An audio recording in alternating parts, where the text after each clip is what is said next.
This week's Safety Toolbox Talk is Berglund once again doing March training on the use of a lull, how it operates, how it functions, backup alarms, all the hazards associated with motorized equipments on our job sites. And in Berglund's case, primarily, it's the lull. But we have bobcats on the job sites, there's cranes, there's other trucks on the haul roads.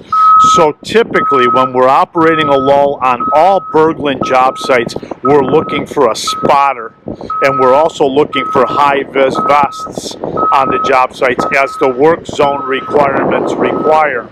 Now today's class was classroom for 3.5 hours, and now hands-on for each and every tradesman here to show us their capabilities of lifting up something from point A and delivering it to point B and then back.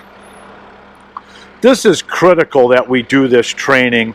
It's critical that the union halls and employers take a hard look at this, because what we're realizing out in the field is that a lot of tradesmen, and I'll lean on our subcontractors more than Berglund, they don't have this type of training. And when something goes wrong, the first thing that a legal entity is going to ask us is, why don't they have the training? You're their employer. You're supposed to be trained on this. The manufacturer says you're supposed to be trained on this.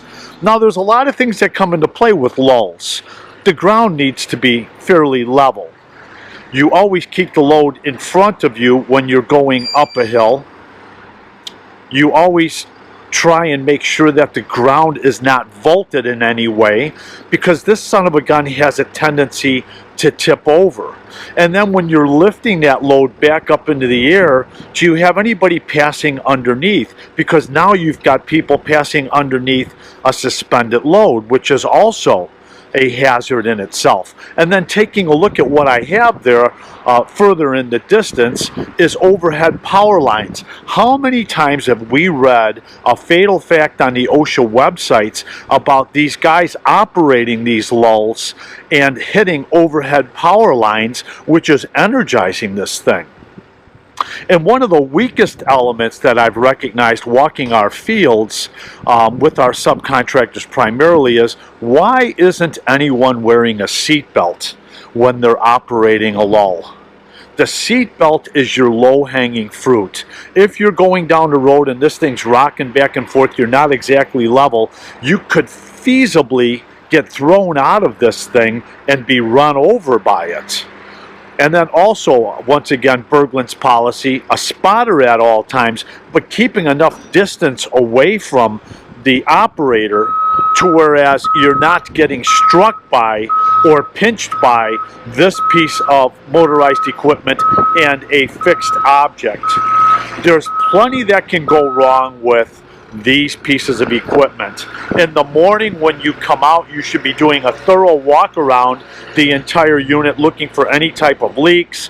When you start this thing up, you should function it in place, making sure it booms up right and booms down correctly.